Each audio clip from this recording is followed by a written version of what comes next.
Hello friends, Dhamu's kitchen and blog પર તમારું સ્વાગત છે.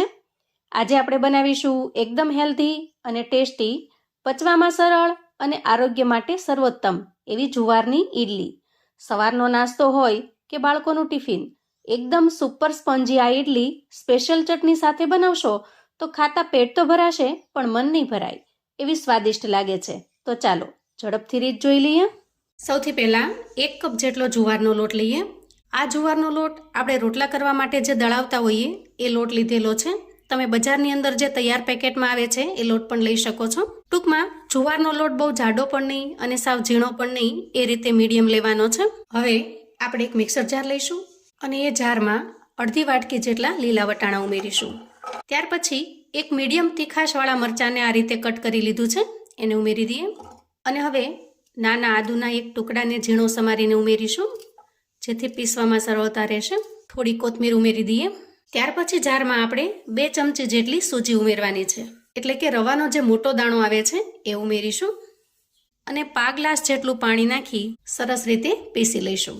જુઓ, પીસી લેવાથી કંઈક આ રીતનું બેટર બનીને તૈયાર થશે. આપણે એક મિક્સિંગ બાઉલ લઈએ અને 1 કપ ભરીને જુવારનો લોટ જે આપણે અલગ રાખેલો છે એને મિક્સિંગ બાઉલમાં ઉમેરી દઈએ.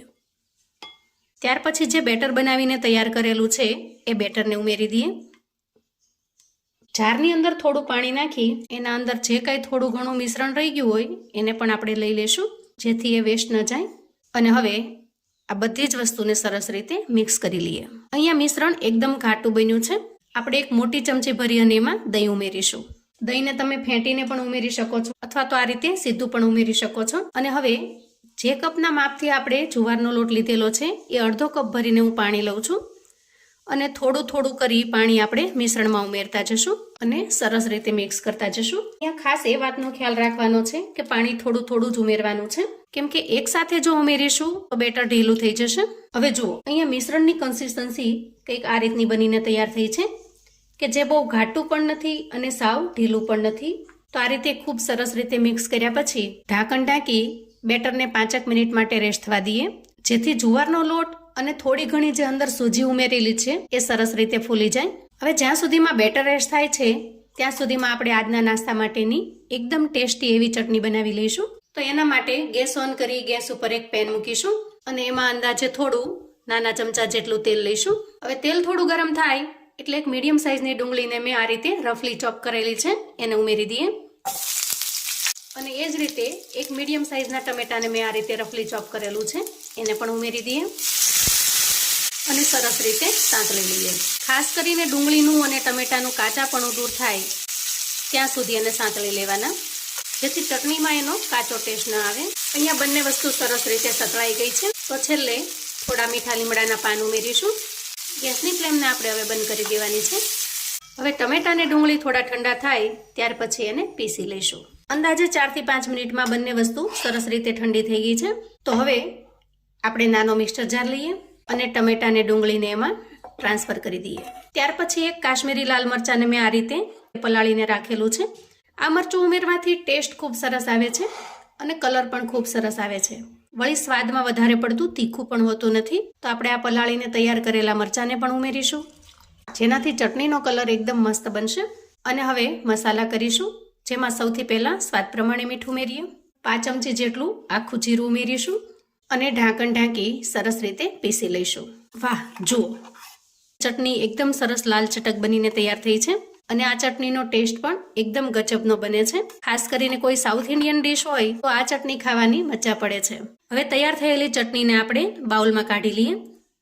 હવે આ ચટણીને એકદમ સરસ સાઉથ ઇન્ડિયન ટેસ્ટ આપવા માટે આપણે અહીંયા વઘારિયામાં 1 ચમચી જેટલું તેલ ગરમ કર્યું છે. એમાં 5 ચમચી રાઈ ઉમેરીશું, 5 ચમચી જીરું ઉમેરીશું, થોડી અમથી પિંચ ઓફ જેટલી હિંગ ઉમેરી દઈએ, મીઠા લીમડાના પાન અને થોડી અડદની, ચણાની અને મગની દાળ ઉમેરીશું.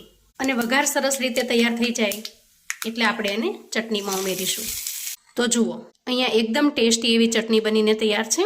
હવે ચટણીને આપણે સાઈડ પર મૂકીશું અને ત્યાર પછી રેસ્ટ થવા માટે મૂકેલા બેટરને ચેક કરી લઈએ. બેટર રેસ્ટ થતાં થોડું ઘાટું બન્યું છે, એટલે હવે આપણે આના અંદર પાણી ઉમેરવાની બિલકુલ જરૂર નહીં પડે. કન્સિસ્ટન્સીને બેલેન્સ કરવા માટે આપણે જે અડધા કપ જેટલું પાણી લીધું હતું એમાંથી 1/4 કપ જેટલું પાણી વધ્યું છે અને બેટરને મિક્સ કરવા માટે 5 કપ જેટલું પાણી વપરાયું છે. હવે આપણે બેટરમાં મસાલા કરી લઈએ. તો સૌથી પહેલા ઉમેરીશું સ્વાદ પ્રમાણે મીઠું, અડધી ચમચી જેટલો જીરા પાવડર અને 1 નાના ચમચા જેટલું તેલ ઉમેરીશું. અને હવે આ બધી જ વસ્તુને સરસ રીતે મિક્સ કરી લઈએ.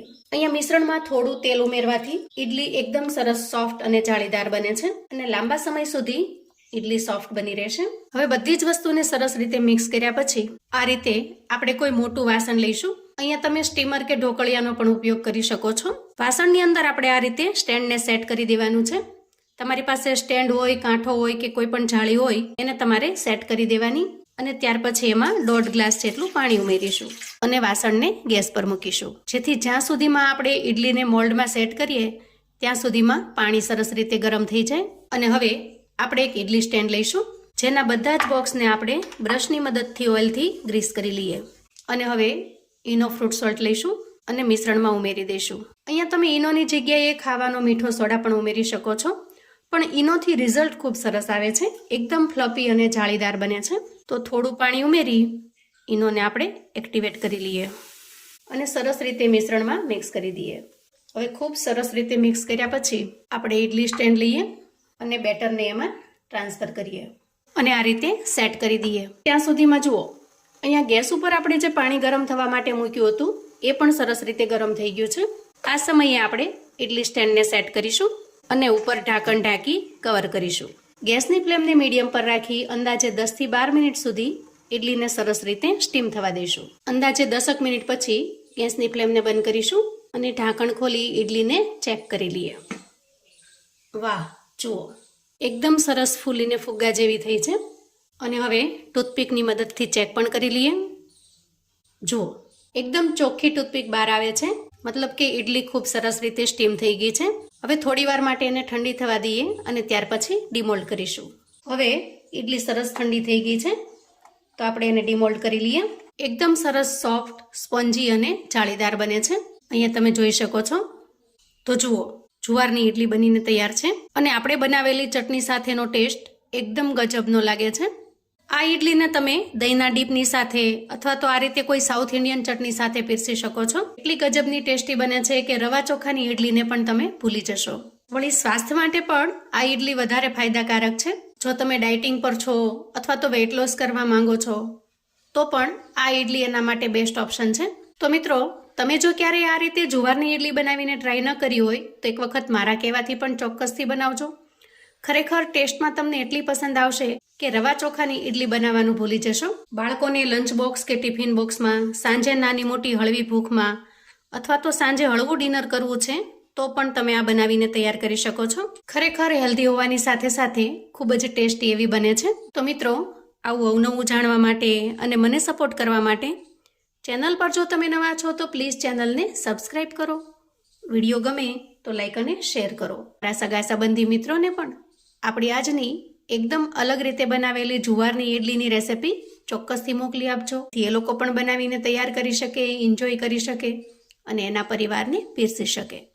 કોમેન્ટમાં મને ચોક્કસથી જણાવજો મિત્રો કે જુવારની આ ઈડલીની રેસિપી તમને કેવી લાગી છે. જુવારના લોટની કેવી કેવી રેસિપી તમને પસંદ આવે છે જે હું તમને બનાવીને શેર કરું એ પણ મને ચોક્કસથી બતાવજો, જેથી નેક્સ્ટ વિડીયોમાં હું એ આઈડિયાઝને એપ્લાય કરી શકું. તો ફરી મળીશું એક નવી રેસિપી સાથે. ત્યાં સુધી આવજો મિત્રો.